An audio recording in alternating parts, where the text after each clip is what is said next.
কলিগরা ছিল, ওরা প্রতি মাসে মাসে কিছু একটা ওরা উঠাইতো, প্রত্যেকে কিছু চাঁদা উঠাইতো, উঠে আমাকে আমার ভাইয়ের হাতে দিয়ে যেত।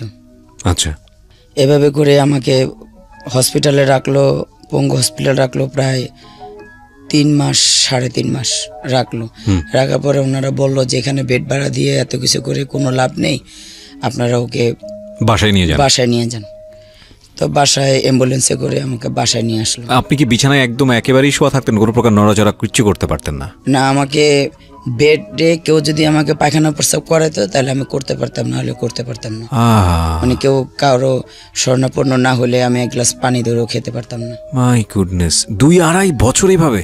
হ্যাঁ, যখন আমি আমার গ্লাসে যখন প্রথম আমার চেহারা দেখি তখন আমি খুব জোরে একটা চিৎকার মারি যে আমি আমাকে নিজেই চিনতে পারি না, কারণ আমার মুখে তো কোনো মাংস নেই, ভুরুগুলো কেটে গেছে, নাক ফেটে গেছে, কোনো কিছু চিনতে পারছি না। যখন প্রথম গ্লাসে দেখি, যখন বাড়িতে নিয়ে আসলো, তো আমাকে এইভাবেই আমার যে বড় ভাই বিয়ে করছে তার বউ আমাকে সবসময় সেই আমার বেশি সেবা করছে, আমার মায়ের থেকেও বেশি সে সেবা করছে, কারণ তার রুমেই রাখছে, তার রুমেই শোয়াইছে, এবং ভাই এক পাশে শুইতো, ভাবি আরেক পাশে শুইতো, আমাকে তার খাটের মাঝখানে শোয়াইছে।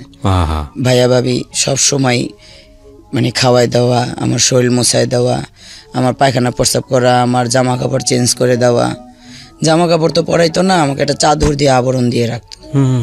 তো আমাকে তো এগুলো পরাইতে পারতো না, কীভাবে পরাবে, আমি তো বেডেই শোয়া, পায়খানা প্রস্রাব করানো লাগতো, এই জন্য কোনো কাপড় পরাইতো না, চাদর দিয়ে ঢেকে রাখতো। তো এবার 2-2.5 বছর পরে মাঝে মাঝে নিয়ে যেত, অ্যাম্বুলেন্সে করে পঙ্গুতে নিয়ে যেত টেস্ট করানোর জন্য। ডাক্তাররা বলতো যে হ্যাঁ কিছুটা ইমপ্রুভ হচ্ছে। আচ্ছা, হ্যাঁ, আমরা আশাবাদী যে ঠিক হয়ে যাবে। তো আমি এভাবে করে যখন 2.5 বছর প্রায় হলো ডাক্তারদের এখানে আসলাম, ডাক্তাররা বললো যে এখন মোটামুটি সুস্থ, হাঁটতে পারবে, কিন্তু কারো কাঁধে ভর দিয়ে, কোনো ক্রেস না, ওই যে ক্রেস দেওয়া যাবে না, কারো কাঁধে ভর দিয়ে ক্রেস ইউজ করা যাবে না। বুঝতে পেরেছি। দুজনে কাঁধে ধরবে, এই 1 মিনিট, সকালে 1 মিনিট, দুপুরে 1 মিনিট, বিকালে 1 মিনিট, 1 মিনিটের বেশি না, ঘড়ি ধরে 1 মিনিট, ওই ঘরের ভিতরে, বাইরে না, উঁচু নিচু জায়গা না, সমান জায়গায়। আচ্ছা, এভাবে করে 6 মাস ওকে প্রতিদিন 1 মিনিট করে করবে। পরে আল্লাহর রহমতে 6 মাস করার পরে এই পঙ্গুতে আমাকে নিল না, ওখানকারই যে ডাক্তার ছিল ওনার চেম্বারে নিয়ে গেল, ডাক্তার মেহেদি। ওনার ওইখানে নেওয়ার পর উনি সব চেক করলো, সব টেস্ট করলো, করার পরে বললো যে এখন ভালোই আলহামদুলিল্লাহ, তবে ওনাকে কখনো বিয়ে শাদী দিয়েন না। না। আচ্ছা, উনি যদি বিয়ে শাদী দেন ওনার সমস্যা হবে। এই সমস্যাটা কি সমস্যা সেটাই বলেছিল? হ্যাঁ, বলছে যে উনি কখনো স্বামী স্ত্রী সঙ্গ করতে পারবে না, মানে স্বাভাবিক যে সম্পর্কটা সেটা হতে পারবে না। হ্যাঁ, সেটা করতে পারবে না। তো এটা বলার পর তো আমি কি করব, সবাই নিয়তিকে তো মেনে নেই, আমিও নিয়তিকে মেনে নিয়ে আস্তে আস্তে একটু সুস্থ হয়ে আবার কাজে জয়েন করি। সিঙ্গারি জয়েন করেন? হ্যাঁ, সিঙ্গারি আবার জয়েন করি। যখন আমার জয়েন করার পরে 6 মাস পরে আমাদের এলাকারই একটা ছেলে, ওদের বাড়ি বরিশাল পটুয়াখালীতে, কিন্তু ওর ছোট ভাইয়ের বাসায় বেড়াতে আসছিল আমাদের পাশেই, ওরা ভাড়া থাকতো। সেখানে আসার পরে ওই লোকটা আমাদের বাসায় বিয়ের কথা বলছে। এখন ছেলেটা ভালো না, একটু 2 নাম্বারই কাজ করতো, তো যার জন্য আমাদের বাসা থেকে কেউ বিয়ে দিবে না। এর ভিতরে আমার আবার যে বড় ভাই, তার ওয়াইফের আবার গল ব্লাডারের ব্যথা উঠছে, 10 নম্বর জেনারেল হসপিটালে ভর্তি করছে। আমি ওখানে গেছি, ভাবি সরাসরি অফিস থেকেই ভাবিকে দেখতে হসপিটালে আসছি, ভাবির অপারেশন। তো ভাবির অপারেশন হলো রাত্রে, আমি ভাবির কাছেই ছিলাম। সকালে যখন আমি অফিস থেকে যাচ্ছি 10 নম্বর গোলচক্কর যাওয়ার সময়, ওই লোকটা ঢাকা ভার্সিটির যে শামীম ছিল না এক সময় খুব নাম করা, ওনাকে নিয়ে আরেকটা লোক নিয়ে, আর ওই লোকটা আমাকে আসছে এসিড আর পিস্তল ঠেকায় আমাকে। আগে এখন তো মিশুক চাল, আগে ভেবি ট্যাক্সি চলতো না, সেই ভেবি ট্যাক্সিতে করে আমাকে দুই দিকে দুইজনে ধরে উঠায় নিয়ে গেল একদম নারায়ণগঞ্জ। আপনাকে নিয়ে গেল? হ্যাঁ, নারায়ণগঞ্জ নিয়ে গেল এক মহিলা মাস্তানের বাসা। ওই মহিলাও মাস্তান। ওইখানে নিয়ে যাওয়ার পরে ওরা আমার সাথে অনেক করে জোর করে এক কাজী এনে কাজীর মাথায় পিস্তল ঠেকাইয়া, তো আমি তো হাউমা করে চিৎকার পেরে কাঁদতেছি, আমি বাড়িতে যাব। আপনি বলতেছিলেন ওই সময় যে আপনার এমন কিছু শারীরিক সমস্যা আছে যেখানে? সব বলছি। বিশ্বাস করে না? না, বিশ্বাস করেনি। বিশ্বাস করছে, বলছে অ্যাক্সিডেন্ট হয়েছে, ভালো হয়ে গেছে, এটা কোনো সমস্যা না। পরে ও নিয়ে গেল, বলল যে ও বলতো যে আমি মনে মনে এরকম একটা সুন্দর লম্বা চূড়া এরকম একটা মেয়ে খুঁজছি। আমার তো অবশ্যই এখন আমার গায়ের রং কালো হয়ে গেছে, আমি একদম হলুদ ফর্সা ছিলাম, অনেক সুন্দর ছিলাম। তো ছেলেটার নাম কি ছিল? হ্যাঁ, ছেলেটার নাম কি ছিল? ছেলেটার নাম ছিল রফিকুল ইসলাম সবুজ। সবুজ, আচ্ছা। তারপর? তো ওখানে আমাকে নিয়ে গেল, নিয়ে যে সেই ওই ইকে নিয়ে কাজীকে আইনলো। কাজী বিয়ে পড়াবেই না, গার্জিয়ান চায়, বাবা মা চায়। আমার কান্নাকাটি দেখে ওনারও মায়া হলো, আমাকে সে বিয়ে করাবেই না। পরে ওই পিস্তল ঠেকায় ওই লোকটাকে বলল যে শালার বেটা, শালা তোরেই মেরে ফেলাম, তুই বিয়ে করা। পরে তো উনি অনেক করে বিয়ে করাইলো।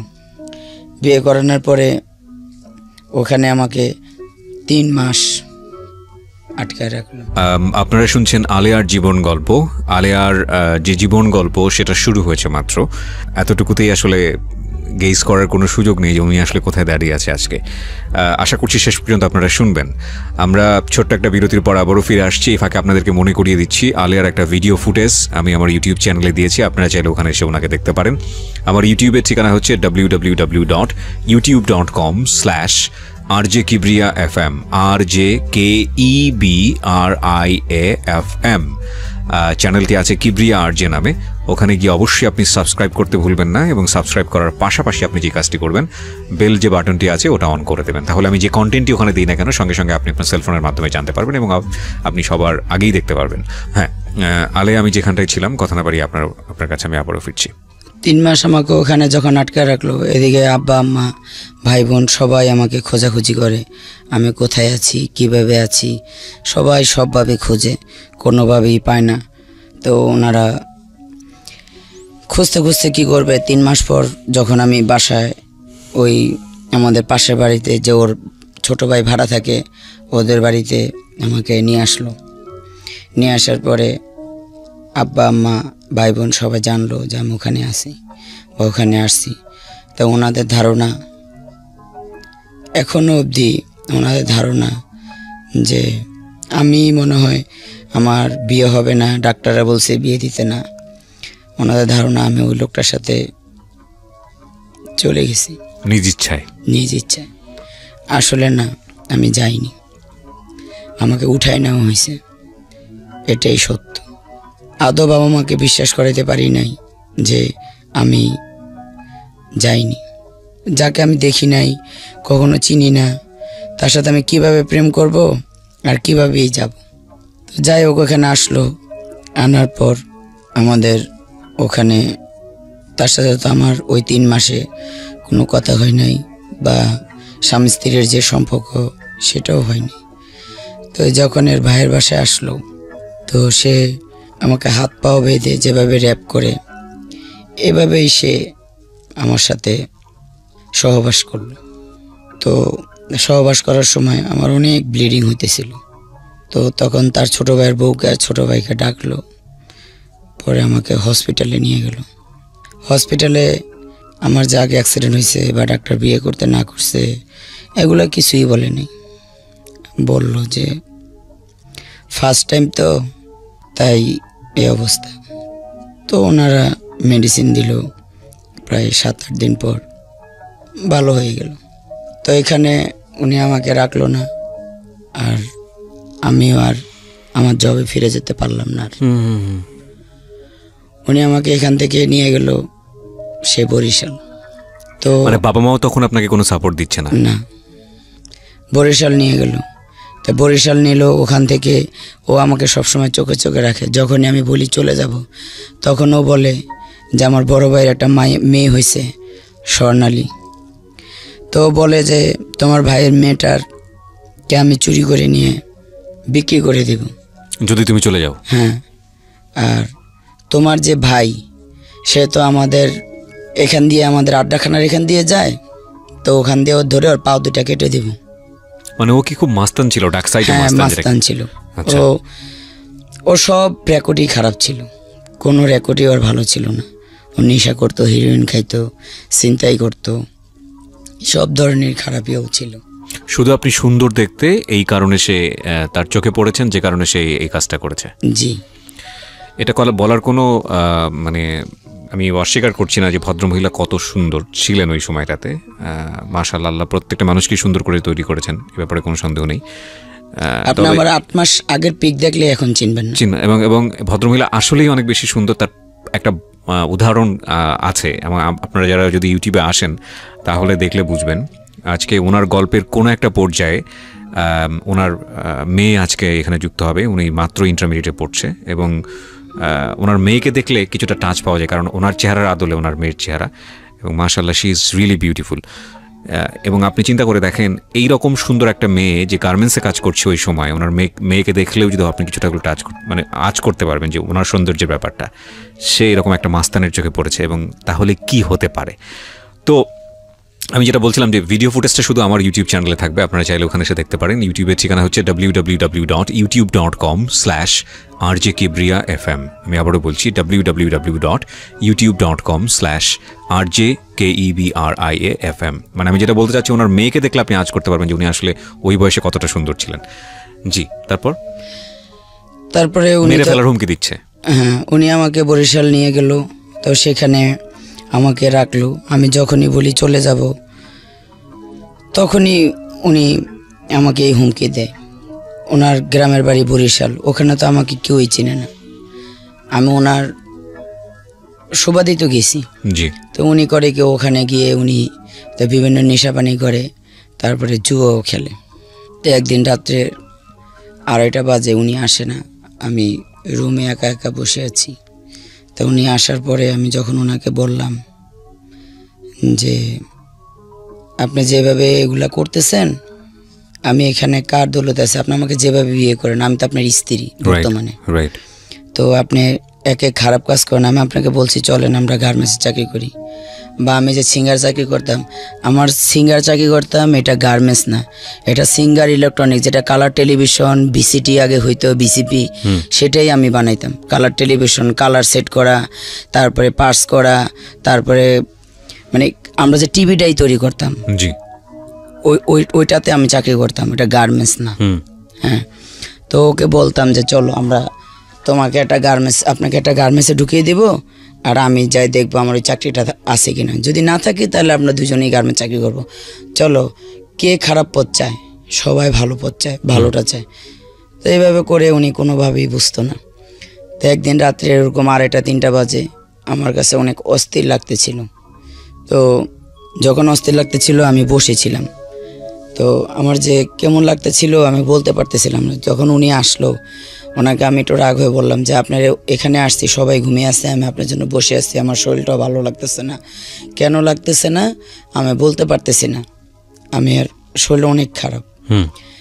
তো ওনাকে এরকম 2-3 বার যে আপনার তাস খেলেন, এটা করেন, জুয়া খেলেন, অথচ আপনার স্ত্রীর সম্পর্কে আপনার কোনো খবর নেন, এইভাবে কি আপনি রাতের পর রাত। উনি করলো কি, একটা লাঠি আর একটা কাঁচি, ওই যে এই গরুর ঘাস কাটে না, সে কাঁচি আর লাঠি, আগে প্রথমে কতক্ষণ লাঠি দিয়ে আমাকে ইচ্ছা মতন বাইরে এলো, সেই লাঠিটা ভেঙে গেল। ভেঙে যাওয়ার পরে ওনার হাতের কাছে একটা কাঁচি পেয়েছে টেবিলের উপরে, মনে হয় আমার ভাসুর বা কেউ গরুর ঘাস কেটে এনে ওইখানে রাখছে। সে ওইটা দিয়ে আমাকে পিটানো শুরু করলো। এমনভাবে পিটাইতেছে, পাশের রুম থেকে পাশের অন্য চাচা শ্বশুর, চাচা দেবররা, তারা ঘুম ভেঙে দরজা বাড়িতে ছিল, কি হয়েছে রে, কি হয়েছে। তো উনি আমাকে এমনভাবে মারলো, আমার পুরা শরীর দিয়ে ওই কাচির যে আল ধারগুলো আমার পিঠে, শরীরে, ঘাড়ে, মুখে, হাতের বিভিন্ন জায়গায় লেগে কেটে রক্ত ছিঁড়ছিড় করে পড়তেছিল। তো আমার বড় ভাসুরের ওয়াইফ আসলো, ভাসুর আসলো, এসে এরে দৌড়ান দিল, বের হয়ে গেল।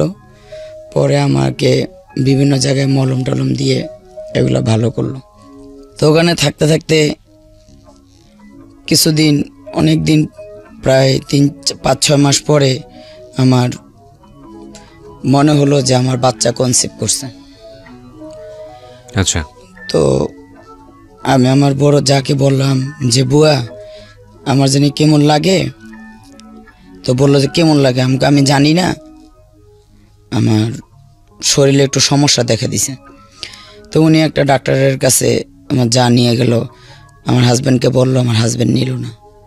আমার বাসুর আমার যাকে বললো যে তুমি নিয়ে যাও। পরে আমার যা আমাকে নিয়ে গেল, নিয়ে যাওয়ার পরে ইউরিন টেস্ট করার পরে ধরা পড়লো যে আমার বাবু পেটে। এই বাবু পেটে আমার আসলো।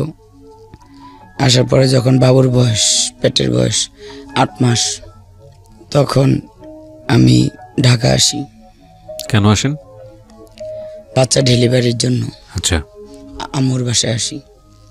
আম্মু উঠতে দিল না, কিন্তু আমি ওর আমার মামা শ্বশুরের বাসায় আর কি উঠি, আমার আম্মুর বাসার কাছাকাছি। যখন আমার একদম দিন তারিখ পরে আমি অনেক অসুস্থ হয়ে পড়ি, 9 মাসে পড়ে যায়, তখন এলাকার মানুষ ধরে আমার আম্মু আব্বুর কাছে দিয়ে আসে বাড়িতে। কিন্তু তাদের ওই একটাই রাগ, এত সুন্দর চাকরি, আমার এত সুন্দর চেহারা, বা আমি কেন এই কাজ করলাম। আসলে তাদেরকে আমি কখনোই বুঝাইতে পারি নাই, যেটা আপনি করেননি। আদৌ সে 2000 সাল থেকে আদৌ পর্যন্ত, এত বছর, আজকে 19 সাল চলে, আদৌ পর্যন্ত কাউকে আমি বিশ্বাস করাইতে পারি নাই যে ওই বিয়েটা আমি করিনি, আমাকে জোর করে নিয়ে গেছে। কাউকে আদৌ বুঝাইতে পারিনি। তো তখন থেকেই তারা রাগ, আম্মা ঘরে উঠতে দিবে না। সে অনেক কষ্ট করে আমার বাসায় রইলাম। মেয়েটা প্রসব হলো, আম্মা বাসায়। ওই আম্মা সবসময় রাগারাগি করে। হ্যাঁ, এমন হাজব্যান্ড এরকম সেরকম, মানে অনেক ধরনের বকাবাজ্য, যখন সবসময় রাগারাগি করতেই থাকে। এরপরে আমার মেয়েটার যখন 3 মাস বয়স হয়, তখন শেওড়াপাড়া আংশুক গার্মেন্টস লিমিটেড, ওখানে আমি সিকিউরিটি গার্ডের একটা চাকরি নিই। Security guard? জি। সিকিউরিটি গার্ড বলতে যে মেয়েদের চেক করে না গার্মেন্টস ছুটি বা টিফিন টাইমে, ওগুলো আমি চেক। ওখানে ঢুকলাম। ঢোকার পরে আমার হাজব্যান্ড দেশ থেকে আসলো। আসার পরে আমি তাকে বললাম যে আমি তো গার্মেন্টসে ঢুকছি, আসো তুমিও ঢুকো। কারণ না, গার্মেন্টসে চাকরি করে আমাকে পোষাবে না। উনি গেল ছিনতাই করতে গিয়ে মোহাম্মদপুর, কি যেন জায়গাটার নাম, 7 নম্বর না যেন কি, এই ঢাকা মোহাম্মদপুর, এখানে গিয়ে যখন উনি ছিনতাই করে মানে আসতেছে, যখন পিছন থেকে মানুষ দৌড়ান দিল, তখন উনি রোড অ্যাক্সিডেন্ট করে মানে হসপিটালে নিতেই উনি মারা যায়। ও মাই গড। উনি তো মারা গেল। আপনি খোঁজ পেলেন কিভাবে? ওনার লগে উনি যে ছিনতাই করতো, উনি বাইক দিয়ে ছিনতাই করতো, বাইক অ্যাক্সিডেন্ট করছে, উনি মারা গেছে। ওনার পিছনে যে 2 জন ছিল, একজন আহত বেশি হয়েছে, পাও ভেঙে গেছিল, আর হাতের কোনো মানে ভেঙে গেছিল। আরেকজন শুধু ওই আচর খেয়েছে, মানে কাটে কুটে গেছে। সুস্থভাবে উনি বাসায় চলে আসছিল, ফলে উনি পুলিশের হাতে ধরা পড়ে নাই। পুলিশের হাতে ধরা পড়ছে যে ওই যে পা ভাঙছে, হাত ভাঙছে, আর এ তো আস্তে আস্তেই স্পটেড মারা গেছে। হ্যাঁ, তো কি করব, লাশ নেওয়া বা যে ফর্মালিটিস? লাশ না, আমি লাশ আনতে যাইনি। মিথ্যা কথা বলে তো লাভ নেই, আমার গার্মেন্টসের চাকরিটা চলে যাবে। গার্মেন্টসে জানেন একদিন অ্যাবসেন্ট করলে চাকরি থাকে না। আমি যাইনি। আমার ভাসুর গ্রাম থেকে আসছে, উনি আর্মিতে চাকরি করতো। উনি আসছে, ওনারা লাশ নিয়ে যা করার এখানে মানে থানা থেকে ছাড়ানো, যা করা হসপিটাল থেকে নেওয়া, তারপরে আমার ওই দেবরের বাসায় নিয়ে আসলো। আসার পরে আমি এখান থেকে দেখছি, আমি বরিশাল যাইনি, এখান থেকেই আমি বিদায় নিছি। তো আমার মেয়েকে নিয়ে চাকরি করতেছিলাম। খারাপ লাগতো না? মিস করতেন না? না, আসলে আমি তাকে তেমন করে কখনোই মিস করিনি, সত্যি কথা যেটা। তাকে আমার কখনোই এসব কাজ করতো, নেশা খাইতো, আর সে যে আমার স্বামী ছিল বা আমি তার স্ত্রী ছিলাম, তারও তেরকম কোনো ফিলিং ছিল না, আমারও তেরকম কোনো ফিলিং ছিল না। হয়তো অনেকের মনে আপনারা এই গল্পটা শুনতে শুনতে মনে প্রশ্ন আসতে পারে যে ফিলিংস যদি না থাকে তাহলে বাচ্চা কিভাবে আসলো। আসলে বাচ্চা আসাটা বাচ্চা আসার জন্য ফিলিংস লাগে না, এটা যারা বাচ্চার বাবা হয়েছেন বা যারা সংসার করেন তারা এটা জানেন, এটা নিয়ে আসলে বলে লাভ নেই। হ্যাঁ বলেন। তো আমি যখন চাকরি করতেছিলাম তো আম্মা কন্টিনিউয়াসলি ঘরে রাগারাগি করতো, মেয়ে রাখতে পারবে না, মেয়ে রাখতে পারবে না, মেয়ে পালতে পারবে না।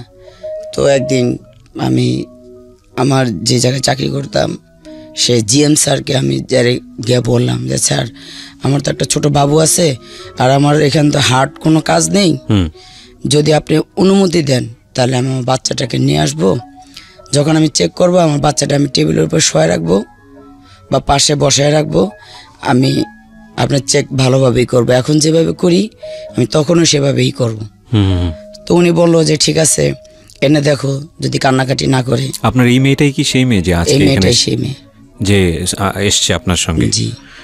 ও যুক্ত হবে আমাদের অনুষ্ঠানের কোনো একটা পর্যায়ে এবং ওর একটা ভিডিও ফুটেজ আমি আমার ইউটিউব চ্যানেলে দিয়ে দিয়েছি। ও কি জানে আপনি যে গল্পটা এখন পর্যন্ত যতগুলো গল্প এখানে বলেছেন আপনার অতীত জীবন নিয়ে, ওকে জানে এগুলো? কত পার্সেন্ট জানে?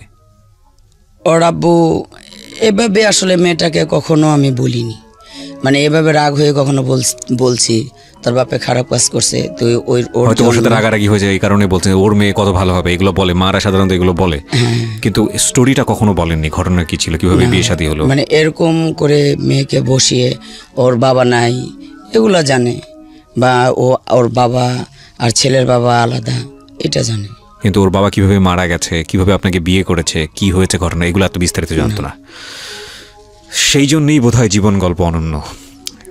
আমি এই পার্ট পর্যন্ত ওনার মেয়েকে আমি এখানে রাখিনি, কারণ আমার কাছে মনে হয়েছে যে ওনার মেয়ে যদি পাশে বসে থাকে হয়তো অনেক কিছু উনি ফিল্টার করবে। ওনার মেয়ে তখনই যুক্ত হবে যখন আসলে প্রয়োজন, এবং ওনার মেয়েকে সহ আমি ছোট একটা ভিডিও ফুটেজ, স্পেশালি ওনার কিছু গল্পের ভিডিও ফুটেজ আমি আমার চ্যানেলে দিয়ে দিয়েছি। প্রিয় শ্রোতা, আপনারা চাইলে ওখানে এসে দেখতে পারেন।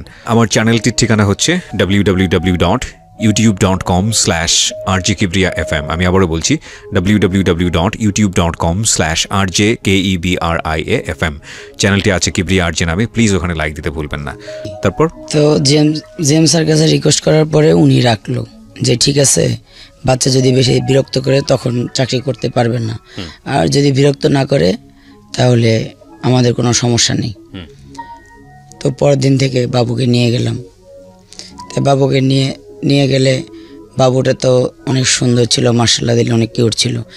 ও দেখা যেত যখন আমি চেকের টাইম হইতো তখন অন্য সিকিউরিটি বা অন্য ছেলেরা ওকে কোলে নিয়ে বাইরে নিয়ে যেত।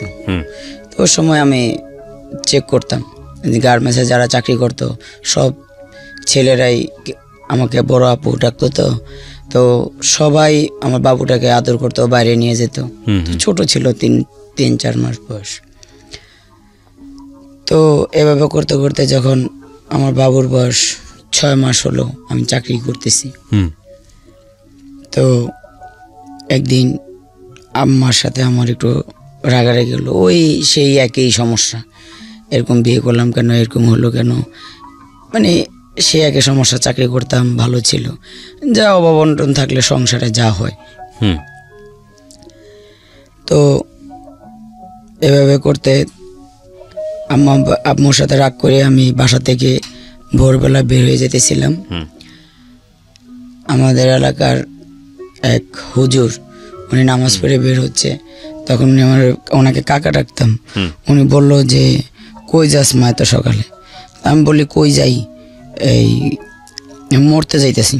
মানে কি, মানে প্ল্যান ছিল মারা যাবেন এরকম কোনো প্ল্যান ছিল নাকি? পরে ফজর নামাজের সময় তখনও ভালো করে পৃথিবী ফর্সা হয়নি, অন্ধকারই আছে। আমি আমার মেয়েটাকে কোলে নিয়ে যাচ্ছি, তখন গাউসিয়া মসজিদ থেকে ওই হুজুর বের হয়ে বলতেছে, কই যাস মা এত সকালে? আমাকে মরতে যাই। কয় তোরও বোকা ফাইজলামি করিস না। আমি ওই না কাকা, সত্যি সত্যি মরতে যাইতেছি। এখন সকালবেলা অনেক জোরে ট্রাক চলে, ট্রাকের নিচে মাথা দিয়ে 2 মাঝি মরে যাব। তো কাকা মাথায় আমার হাত বুলিয়ে বলতেছে, বুঝছি ভাবি রাগ করছে না। আমার মার কথা বললো। চিন্তা আপনাদেরকে আগে থেকে? হ্যাঁ চিনি। তো কাকা আমাকে জোর করে তাদের বাসায় নিয়ে গেল।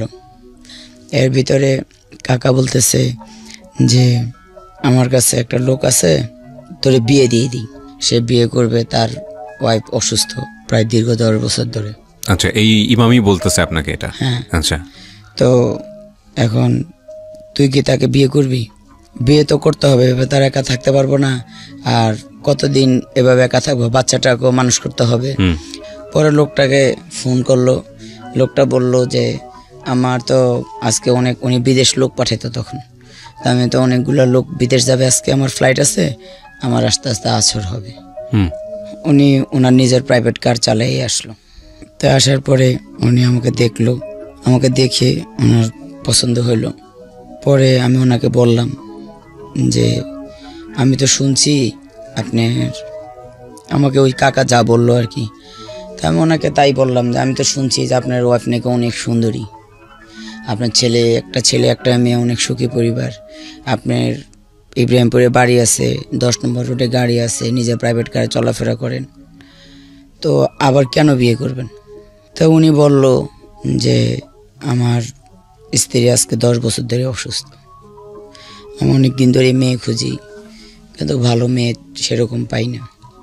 তো আমি বললাম যে আপনার স্ত্রী যে অসুস্থ সেটা কি, সেটা প্রমাণ কি? তো উনি বলল যে আমার স্ত্রী যে অসুস্থ একটা কাগজ বের করে দিল, ওনার স্ত্রীর সিগনেচার একটা সাদা কাগজের উপরে ওনার স্ত্রী ওনাকে বিয়ে করার জন্য অনুমতি দিছে, এরকম একটা কাগজ আছে। যদি উনি আমাদের সংসারে চলার পরে যদি কোনো সমস্যা হয়, মানে বিভিন্ন কিছু লিখে উনি ওই কাগজটা আমাকে শো করলো। তা উনি আমাকে বলল যে আমাকে সে প্রশ্ন করলো যে তোমার কি দাবি? আমি বললাম আমার এমন কোনো চাহিদা নাই, আপনি যেখানেই রাখেন আমাকে 4টা ডাল ভাত দিলে চলবে, আর আমার এই মেয়েটাকে তার পড়ালেখা, তার বিবাহ, যেখানে যা করার সেটা আপনাকেই করতে হবে। বললো যে এটা কোনো সমস্যা না, এটা আমি মেনে নিছি। আমাকে আপনি যদি এটা মেনে নেন তাইলে আমি আপনাকে বিয়ে করব। আপনি না, যে কেউ আমার এই মেয়েটাকে মেনে নেবে আমি তাকেই বিয়ে করব। এদিকে আমার ভাই, আমি জানতাম না, আমার ভাই আমার জন্য একটা বিয়ে ঠিক হয়ে গেছে কোন নেবির সাথে। তো ভাই আবার ঝালকাঠি গেছে তার ওয়াইফকে নিয়ে, আমার ভাইয়ের শ্বশুর বাড়ি ঝালকাঠি। তো ভাই আবার এটা কাউকেই বলে যায়নি যে আমার বিয়ে ঠিক করে গেছে, এসে বিয়ে দিবে বা কিছু। তো এটা জানতাম না। তো ভাই আমার এখানে উনি যখন মাগরিবের পরে আবার আসলো, তো উনি আবার বলল যে আমি মেয়েটাকে আরেকবার দেখব, আমার কথা বলল। তো আমি গেলাম, যাওয়ার সময় আমার বোনটাকে নিয়ে গেলাম, যে বোনটা আজকে আসলো, আমরা তো 2টাই বোন, এই বোনটাকে নিয়ে গেলাম। তো উনি মার্কেট করে নিয়ে আসলো শুক্রবার দিন, জুম্মার নামাজের পর ওনার সাথে আমার বিয়ে হলো। আচ্ছা, ওনার ফ্যামিলির দিক থেকে কেউ ছিলেন নাকি শুধু কেউই ছিল না? শুধু উনি? আমার ফ্যামিলির দিক থেকে কেউ ছিল না, খালি ছোট বোনটা ছিল। আচ্ছা, মা বাবা বা ভাই বোন কেউই ছিল না, শুধু ছোট আমার বোনটাই ছিল। আচ্ছা, আর কেউই ছিল না। তো বিয়ে হলো। উনি বিয়ের দিন একটা কথাই বলছে যে আমি যেখানে রাখবো সেখানেই তুমি থাকবে, আমার ফ্যামিলির সাথে বা আমার ছেলে মেয়ে বা আমার আত্মীয় স্বজনের সাথে আমায় কখন তোমাকে মিলিয়ে দিব সেটা আমার ব্যাপার। তুমি কাউকে আমি না বলা পর্যন্ত আমার কোনো আত্মীয় স্বজন বা কারোর সাথে তুমি যোগাযোগ করার চেষ্টা করবে না বা দেখার চেষ্টা করবে না, কারণ আমার একটা ছেলে আর একটা মেয়ে, তারা পড়াশোনা করতেছে, তাদেরকে আমি সৌদি আরব নিয়ে গেছি, তাদেরকে ওইখানে পড়াশোনা করাইছি, ওখান থেকে হজ করাইছি, এখানে নিয়ে আসছি। সব মিলিয়ে জিলে ওরা আমার অনেক স্বপ্ন, অনেক আশা, ওদেরকে আমি অনেক বড় করব। মানে আপনাকে যে বিয়ে করেছে সেটা উনি আগের ফ্যামিলিতে জানায়নি, পুরো বিষয়টা গোপন রেখেছে এবং এটা আপনি মেনেও নিয়েছেন? হ্যাঁ, কিন্তু গোপন রাখছে বলতে উনি বলছে আমার স্ত্রী অনুমতি দিছে, ওই যে একটা অনুমতি পেপার আমাকে না দিছে। সেটা আপনি লিগেলি হয়তো আপনি মনে করছেন ঠিক আছে, এটা বৈধভাবে ঠিক আছে, কিন্তু ওনার ফ্যামিলির সাথে ডিসকাস করা, ওনার ফ্যামিলির সাথে এগুলো না, উনি এগুলো উনি বলছে কিছু এখন করে কাউকে জানানো যাবে না, সময় অনুসারে আমি জানাবো, হ্যাঁ, আমি যখন জানাবো। প্রয়োজন হবে। এখন জানাইলে আমার ছেলে মেয়েগুলার পড়ার ব্যাঘাত ঘটবে, তাদের মন মানসিকতা নষ্ট হবে। আর এটা আমরা স্বামী স্ত্রী মিলেই এটা ডিসিশন নিছি।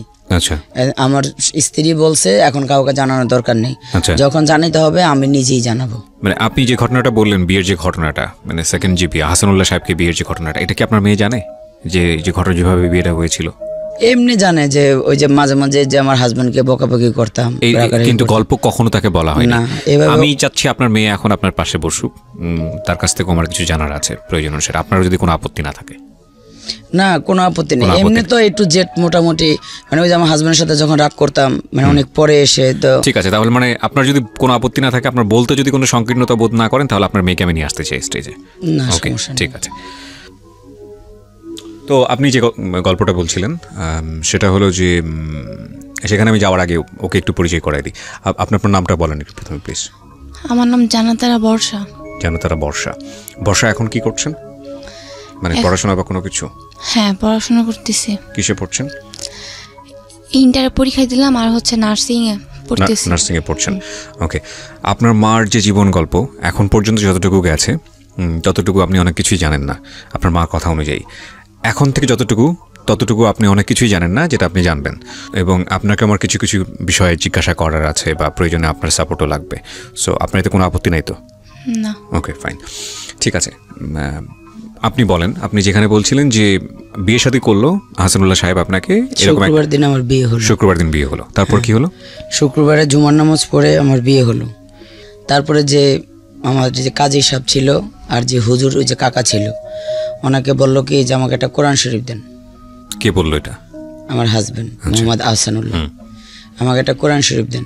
তা আমি বললাম, তো উনি হুজুরে আর কাজী সাহেব ওনাকে কোরআন শরীফটা দিল, উনি কোরআন শরীফটা সামনে রাখলো। কাজী সাহেবের হাতের উপরে কোরআন শরীফটা আর আমার হাজবেন্ডের উপরে কোরআন শরীফ, আমার বোন সামনে বসা, আরও যারা ছিল তারা সামনে বসা। তো উনি কোরআন শরীফে হাত দিয়ে বলল যে তুমিও হাত দাও। তা আমার এক হাত উপরে, ওনারও এক হাত উপরে। উনি আমাকে বলল যে তুমি কথা দাও আমার সম্পদ তুমি কাউকে দিবে না। আপনার সম্পদ কাউকে দিবে না বলতে? বলতেছি, জি। আমার সম্পদ তুমি কাউকে দিবে না। উনি আর উনি বলল আমি তোমাকে জীবনে কোনো দিন ছাইরা যাব না। কথা দিল কোরআন শরীফে হাত রেখে? হ্যাঁ, কোরআন শরীফে হাত রেখে। আমি বললাম ওনাকে যে আপনি তো আমাকে শুনছি আপনার অনেক বাড়ি আছে, গাড়ি আছে, টাকা পয়সা আছে, আপনার স্বর্ণ অলঙ্কার আছে, কিন্তু আপনি তো আমাকে 4 আনা ওজনের একটা চেন দিছেন, তা আমাকে তো আর কিছু দেন নেই। তা আমি আপনার সম্পদ কাকে কি দিব, আমার তো কোনো সম্পদই নেই। রাইট। হ্যাঁ, তো উনি বলল যে সবচেয়ে বড় সম্পদ হলো তুমি আমার। ওকে, ভদ্রলোকের সাথে আপনার বয়সের ডিফারেন্স কত ছিল? সরি, আমি যা ভেবেছিলাম তার থেকে এত বেশি রিভার্স করেছে যে হাসতে বাধ্য হচ্ছে আর কি। আপনার সাথে ওনার বয়সের পার্থক্য কত ছিল? উনি একজন ফ্রিডম ফাইটার, তাহলে বুঝতেই পারতেছেন ওনার সাথে আমার বয়সের ব্যবধানটা কত দূর হতে আচ্ছা, না কিন্তু ফ্রিডম ফাইটার তো অনেক অল্প বয়সে অনেকে আছে, এই জন্য জিজ্ঞেস করছিলাম। ওনার এখন 65 রানিং, আমার 42। 42, তার মানে 20-এর অধিক গ্যাপ। তারপর যখন উনি বলল যে তুমি আমার সবচেয়ে বড় সম্পদ, জি, তুমি অনেক সুন্দরী, তোমাকে যে কেউ আমার ফ্রেন্ড সার্কেল বা যে কেউ দেখে তোমার, মানে বিয়ের আগে সে মোটামুটি একটা আতঙ্কে আছে আর কি, যেটা সেই যে একটা ওয়াদা করে নিল আর কি। হ্যাঁ হ্যাঁ, ও আদা করে নিল। তারপরে মনে করেন উনি আমাকে যখন বলল, তা আমি বললাম যে আচ্ছা ঠিক আছে, আমি ওনার সাথে কত সালে বিয়ে করলেন মনে আছে?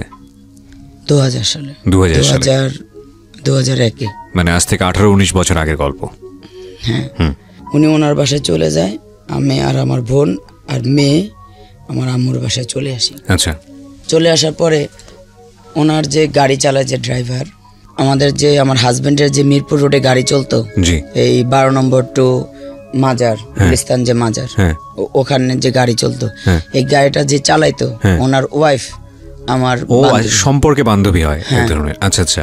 তো ওই বান্ধবীর বাসায় আমার হাজবেন্ড প্রায় আসতো যাইতো ওই ড্রাইভারের কারণে।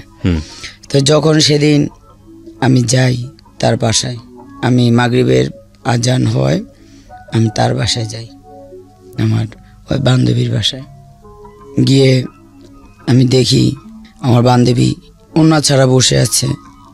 আমাকে দেখে আমার বান্ধবী ওড়না টান দিল। ঠিক তাৎক্ষণিকভাবে আমি তাকে কিছু বললাম না, কিন্তু সেটা আমার মেমোরিতে অনেক লাগছে। আপনার হাজবেন্ড ছিল ওখানে? হ্যাঁ।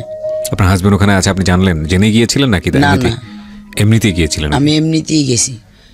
বাসায় ভালো লাগতেছিল না, হুট করে কি করলাম, মানে আপসেট মনে হচ্ছিল, তাই ওই বান্ধবীর বাসায় গেছি ওনার সব মানে কথা বলার জন্য যে কেমনি কি। তো যাই এটা দেখে চলে আসলাম। তারপরে উনি আমাকে বললো যে চলো আমরা অনেক জায়গায় হোটেল আছে, যে আমি না হোটেলে যাব না, আপনি একটা বাসা ভাড়া করেন। তো বললো যে আচ্ছা ঠিক আছে বাসা ভাড়া করো, বাসা দেখো। তো উনি কিছুক্ষণ পরে কথা টথা বলে উনি চলে গেল। বললো যে কালকে আমি 11টা-12টার দিকে আসবো 10 নম্বর অমুক জায়গায়, তুমি ওখানে আসলে ওইখানে বাসা দেখব। আমি ওইখানে সকালে গেলাম, যাওয়ার পরে 3-4টা বাসা দেখলাম, দেখে পছন্দ হলো না। পরে একটা বাসা 10 নম্বরের ফলপট্টির এখানে শমশেরের গ্যাজের পিছনে এখনও গ্যারেজটা আছে, তো ওটার পিছনে একটা বাসা 1 রুম সাবলেট ভাড়া দেয়, ওই বাসাটা ভাড়া নিলাম। এই ফাঁকে আমি আবারও বলছি আপনাদেরকে, ওনাদের যে গল্প চলছে সেখানকার একটা ছোট্ট ভিডিও ক্লিপস, একটা কোলাজ আমি বলবো, সব কিছু কম্বাইন করে আমার ইউটিউব চ্যানেলে দেওয়া আছে, আপনারা চাইলে ওখানে এসে দেখতে পারেন। ইউটিউবের ঠিকানা হচ্ছে www.youtube.com/RJKibriya.fm, RJKEBRIA.FM। চ্যানেলটি আছে কিবরিয়া আরজে নামে। অ্যান্ড প্লিজ চ্যানেলটিতে যাওয়ার পরে আপনি লাইক দিতে ভুলবেন না, লাইক তো না, সাবস্ক্রাইব করবেন এবং পাশে যে বেল বাটনটি আছে সেটা অবশ্যই অন করে নেবেন। জি, আপনি বাসা খুঁজছিলেন এবং একটা বাসা খুঁজেও পেলেন? হ্যাঁ, বাসা খুঁজে পেলাম, ওখানে উঠলাম। তারপরে আমার এখান থেকেই আমার জীবনের সংসার শুরু। জি, দ্বিতীয় সংসার। হ্যাঁ, দ্বিতীয় সংসার শুরু তো করতেছিলাম ভালোই। এর ভিতরে আমার 3 সালে আমার ছেলেটা হলো। ছেলেটা হওয়ার পরে ছেলেটা যখন একটু হাঁটে তখন আমার মানে সতীন যাকে বলে ওনার আগের ওয়াইফ জানতে পারলো, এসে অনেক মারধর করলো, আমাকে করলো, আমার ছেলেকে করলো। আসছে বাসায় আপনার সাথে দেখা করতে? বাসায় আসছে, জানতে পারছে। আসলে উনি কোনো অসুস্থই ছিল না, উনি একদম সুস্থ ছিল। তো এসে কি কথা হলো, আপনি জানলেন কিভাবে সে একদম সুস্থ ছিল? জানলাম। আপনি আগেই জানতে পেরেছেন নাকি উনি আসার পরে জানতে? না না, উনি আসার পরে জানতে পারছি। কি করছে উনি? উনি আসছে, বাসায় পুলিশ নিয়ে আসছে, মারামারি করছে, তারপরে ওনাকে কাগজ দেখানো হয়েছে, উনি সম্পূর্ণ সুস্থ। এটাই ওনার সমস্যা, উনি মেয়ে দেখলে বা করলে সেটা আসলে আপনারা আস্তে আস্তে জানতে পারবেন, আমি সামনে বলতেছি তাইলে বুঝতে পারবেন। তো উনি যখন ওনার ওয়াইফ মারধর করে ওনাকে নিয়ে গেল, এভাবে করে অনেক দিন গেল, তাই প্রায় 2-3 বছর ওনাকে নিয়ে যায়, মারে, উনি আবার আসে, ওনাকে ধরে নিয়ে যায়, মারে, আবার উনি আসে। এভাবে করতে করতে 2004-5 সালের দিকে আমি সাভার চলে যাই। কেন? এদিকে আমি কাছাকাছি থাকি, উনি ধরে আমাকে মারে বাসায় এসে। মানে ওনার ওয়াইফ মারে? হ্যাঁ, ধরে আমাকে মারে, আমার এই কোলের ছোট্ট বাবুটা ওকে মারে, মেয়েটাকে মারে না। আচ্ছা, ছেলেটাকেই মারে। ওর তখন বয়স কত? এই বর্ষা তখন ওকে বোঝার মতো বয়স হয়েছে? 3-4 বছর বয়স, স্কুলে যায় এরকম কোনো বয়স? হ্যাঁ, স্কুলে যায়। আচ্ছা, তাহলে আমি ওর কাছ থেকে একটু শুনতে চাই। বর্ষা, আপনার কি মনে আছে, আপনার মা যেটা বললো, এরকম কোনো মেমোরি কি আছে? হ্যাঁ, মনে আছে। কি মনে আছে? একবার যখন আমরা সাভারে চলে আসি তখন ওইখানে একবার ঝামেলা করছিল উনি আইসা, মানে উনি জানতে পারে যে আমরা সাভারে আসছি। আচ্ছা, তখন এখানে আইসা মানে অনেক ঝামেলা করে আর কি। এটা অনেক পরের গল্প। আচ্ছা, তো আপনার মা যেটা বলছে যে আপনার মূলত ধর্ম বাবাই তো উনি, হাসান সাহেব, ওনার স্ত্রী এসে গায়ে হাত তুলতো এবং এগুলো আপনি তাহলে ছোটবেলায় দেখেছেন? জি। তো আপনি জিজ্ঞেস করতেন আপনার মাকে যে এই লোকটা, এই ভদ্রমহিলাকে কোথা থেকে আসে বা কি অবস্থা? আপনি কি বুঝতেন ওই সময়? আপনি কি বুঝতেন বিষয়গুলো? না, তখন তো আস্তে আস্তে যখন ঢাকায় থাকতাম আর কি, মিরপুরে, তখন তো মাঝে মধ্যে আসতো, তো দেখতে দেখতে আর কি অভ্যস্ত হয়ে গেছি বলতে বুঝতে পারতাম আর কি। ঠিক আছে, আমি আপনার কাছে আবারও যাবো। জি, বলেন। তারপরে আমি যখন সাভার চলে যাই, সাভার গিয়ে তারপরে উনি ক্ষান্ত হয়নি, উনি আমার হাজবেন্ডকে বাসায় আটকে রেখে ওনার যত বাড়ি স্থাবর অস্থাবর যা ছিল লিখে নিয়েছে। হ্যাঁ, সব ওনাদের নামে লিখে নিছে, নিয়ে ওনাকে শুধু এক কাপড়ে বের করে দিছে, শুধু একটা লুঙ্গি আর একটা গেঞ্জি পরে, সমস্ত কাপড় যা ছিল সব রেখে দিছে। তা উনি আমাকে গিয়ে বলল যে আমি তো আজকে এক কাপড়ে চলে আসছি, তাহলে তুমি কি রাখবা? তুমি তো একসময় আমার অনেক সম্পদ দেখে আসছো। আমার যে আমি অনেক সম্পদ দেখে আসিনি, শুনছি আপনার সম্পদ আছে, বাট সেটা আমি ভোগ করিনি, চোখেও দেখিনি কখনো। হ্যাঁ, চোখেও দেখিনি, বাট সেটা ভোগও করিনি। আপনি আমাকে কখনো একটা বড় মাছও কিনে দেন নাই, বড় একটা মুরগিও এনে দেন নাই, শুধু আমার 4টা ডাল ভাত চাইছি, ওইভাবেই দিয়েছেন। 4টা ডাল ভাতই, 5 ভরি গহনও আমাকে দিয়ে দেন নাই। তো এখন যখন এক কাপড়ে আসছেন, তখন যেরকম আপনি আমার কাছে এখনও সেরকম। এটা বলতে গিয়ে তখন আমিও যখন 2006 সালে আমি সাভার একটা দোকান নেই, ছোট্ট একটা চার দোকান, তখন আমি 1 টাকা কাপ রং চা বিক্রি করি। আপনি বিক্রি করতেন? হ্যাঁ। আচ্ছা। সাথে আমার হাজব্যান্ডকে বসে রাখতাম। আমার হাজব্যান্ডকে আমি এতই ভালোবাসতাম, উনি কোনো কাজ করলে আমার ভালো লাগতো না, যে এত কষ্টের কাজ।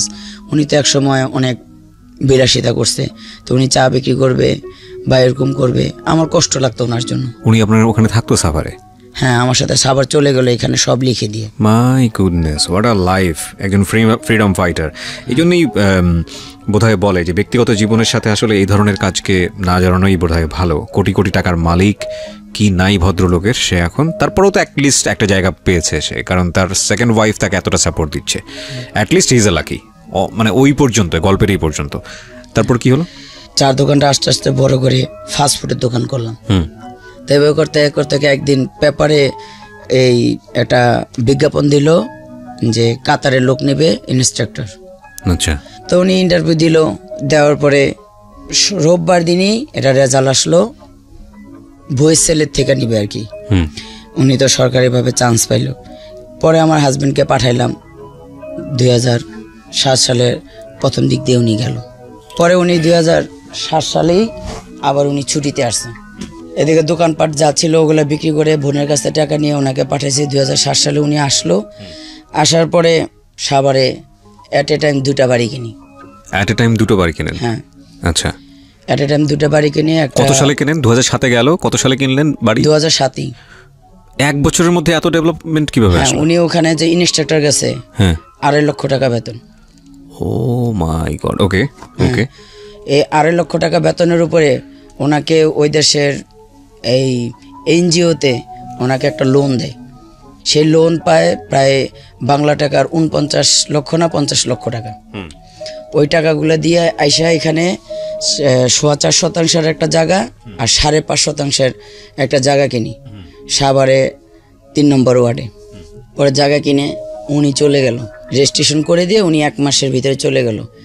না, ওই যাওয়ার আগেই যখন উনি আসলো, তখন আমার ওই ওয়াইফ, যেদিন আমি বাড়িটা মিলাদ দেব সেদিন ওনার ওয়াইফ এসে অনেক মারধর, ওই একটু আগে মেয়ে যেটা বললো আর কি, অনেক মারধর করলো আমাকে, মারধর করলো, ওই বাড়ি করবে না। পরে উনি ওনার বাড়িতে বলল যে এভাবে তো ইরানি এসে এভাবে মারধর করে, এখন বিদেশে আসছি এখনও মারধর করে, তো এখন কি করব। তো ওনার বড় দুলাভাই তখন বাচ্চা ছিল, তখন ওর বড় দুলাভাই বলল যে এখন যদি তুই না করিস, 2 নৌকায় পাড়া দিস না, তোর যাকে ভালো লাগে তাকে রাখ, আর যাকে ভালো না লাগে তাকে ছেড়ে দে। আর যদি আবিদের মাকে ছেড়ে দিস, তাহলে আবিদের মাকে আমার কাছে দিয়ে যাস, আমি পালু। আর ইরানের যদি ছেড়ে দিস, তাহলে তো আমাদের কোনো কথাই নেই, ওনাদের সাথে ওনাদের পরিবারে ওনাকে দেখতে পারতো না। তো এটা বলার পরে উনি বাড়িতে গেল গা, ওই দিনে গিয়ে ডিসিশন নিল, বাড়িতে কথা টথা বলে এসে আগের ওয়াইফকে ছেড়ে দিল। দিয়ে উনি ওই 1 সপ্তাহের ভিতরেই আবার চলে গেল কাতারে। কাতার যাওয়ার পরে এই বাড়ি দুটো কার নামে কিনেছিল উনি? বাড়ি দুটো, একটা ওনার নামে, আমার নামে, আর একটা শুধু ওনার নামে। আচ্ছা। চলে যাওয়ার পরে বাড়িতে টুকটাক যা যা কাজ ছিল এগুলো আমি করাইছি। এদিক দিয়ে আমার ভিসাটাও, মানে আপনারও কাতারের ভিসা হয়ে গেছে? হ্যাঁ, ভিসা কমপ্লিট করতেছি। উনি ছেলেকে নেবে, আমাকে নেবে, মেয়েকে নেবে না। তাই আমি ওনাকে বলি যে আমার মেয়ের জন্য আমি বিয়ে করছি, আমার মেয়েকে না নিলে আমি যাব না। তখন উনি বলে যে আমি তাহলে আগের ওয়াইফকে নিয়ে আসবো।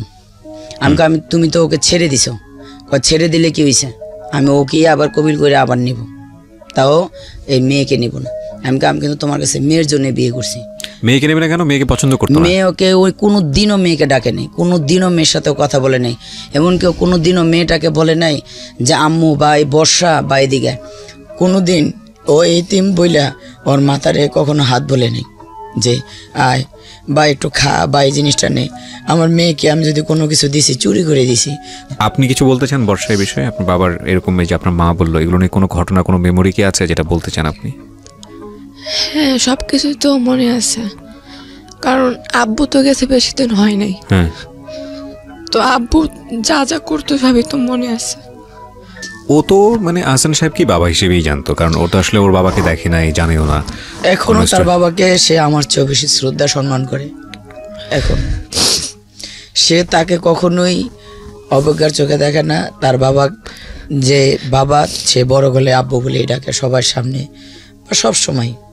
ইজ ভেরি আনলাকি ম্যান, আর কিছুই বলার নাই। পুরো এপিসোডটা একটা মায়ের খেলা প্রিয় শ্রোতা। আমি রিকোয়েস্ট করবো আপনাদেরকে, যারা এতক্ষণ পর্যন্ত শুনেছেন শেষ পর্যন্ত শুনবেন, এবং আমি বিশেষ বিশেষ কিছু পর্বে আপনাদেরকে রিকোয়েস্ট করি, আজকেও সেই রিকোয়েস্টটাই করতে চাই।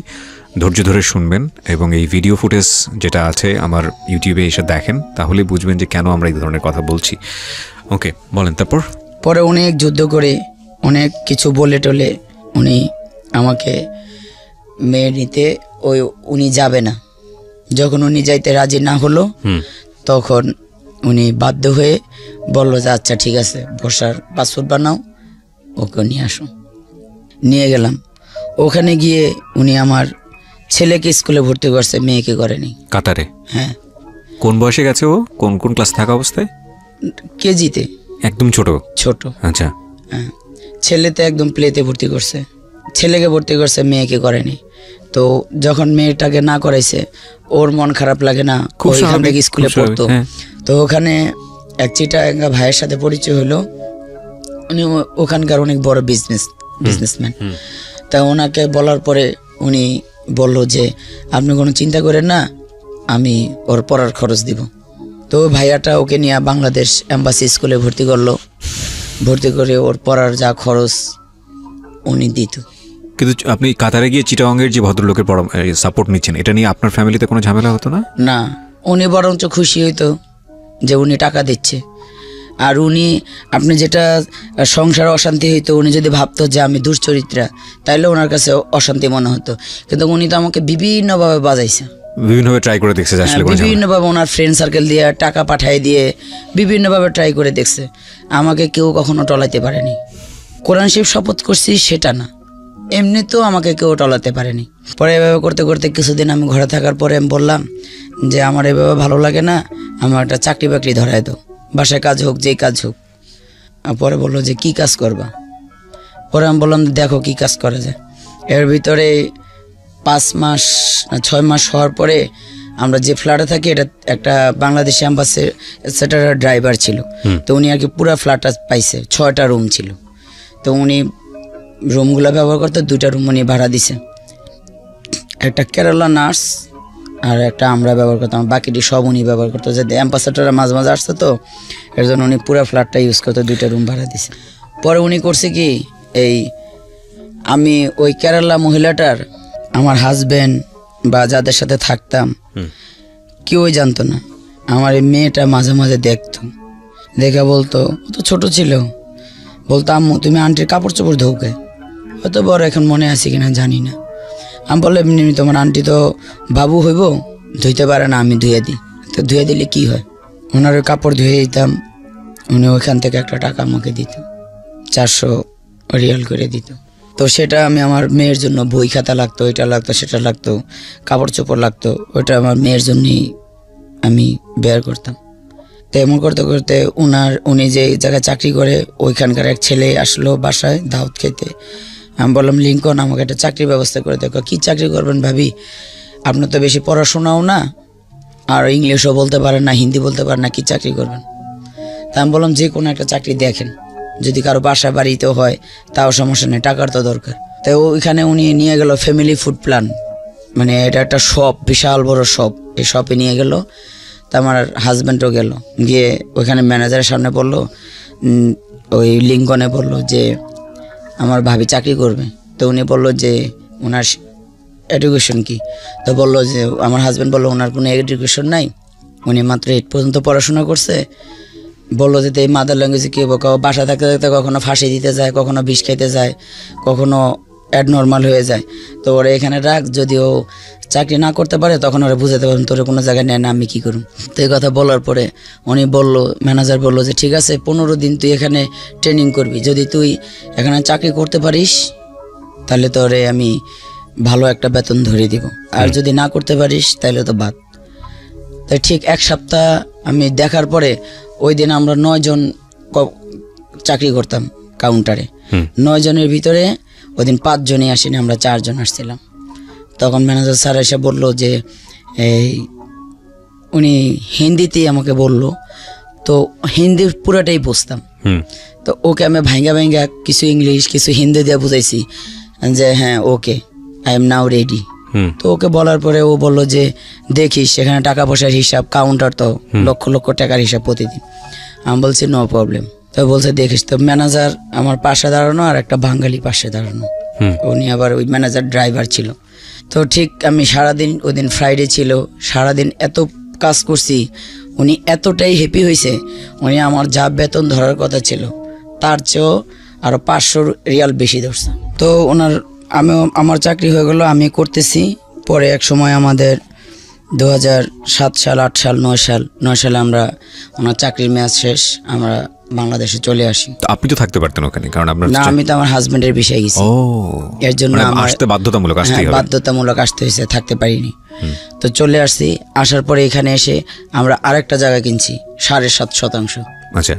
তো ভালোই চলতেছিল। ওনার একটাই স্বভাব, উনি মেয়ে দেখলে, ওই বয়সে গিয়েও এই স্বভাব, হ্যাঁ সে মেয়ে দেখলে লুটে পড়ে। এর নিয়ে ঘরে প্রতিদিনই অশান্তি, এই বিচার ও বিচার করে। যতই ওনাকে বুঝায় ওই তাল গাছ ভরাট ওনার কাছে রাত্রে বোঝায়, সকালে উনি সেই মেয়েদের পিছিয়ে দৌড়ায়। এমন করতে করতে উনি সেই জাহাঙ্গীরনগরের বাড়ি বিক্রি করলো। তারপরে 3 নম্বর ওয়ার্ডে মুক্তা কমিশনারের বাসার সামনে যে বাড়ি 5.5%, সেগুলো এই 2টা আমার নামে ছিল, এই 2টা আমাকে দিয়ে আগে বিক্রি করলো। আপনি রাজি হলেন? কারণ আমি রাজি হলাম। হাজব্যান্ড বিভিন্নভাবে বুঝায়। আসলে আমি এই যে এখন যে পরিস্থিতিতে আমি এতটা শক্ত, আমি আসলে এতটা শক্ত ছিলাম না। তো উনি করলো কি 2016 সালে উনি একটা বাড়ি কিনবে, সিআরপির গেটে 4 তলা বাড়ি। এই বাড়িটা বিক্রি করে আমরা সেই বাড়িটা বায়না করছি। ওটা যখন বায়না করি 16 সালে, তখনই আমি অনেক অসুস্থ। হঠাৎ করে আমি বিছানায় পড়ে যাই কোমর ব্যথায়। আচ্ছা। যখন কোমর ব্যথায় বিছানায় পড়ে যাই, 3 মাস বিছানায়। একদিন এত অসুস্থ হয়ে পড়ছি, উনি আমাকে ডাক্তারের কাছে নেয়ই না।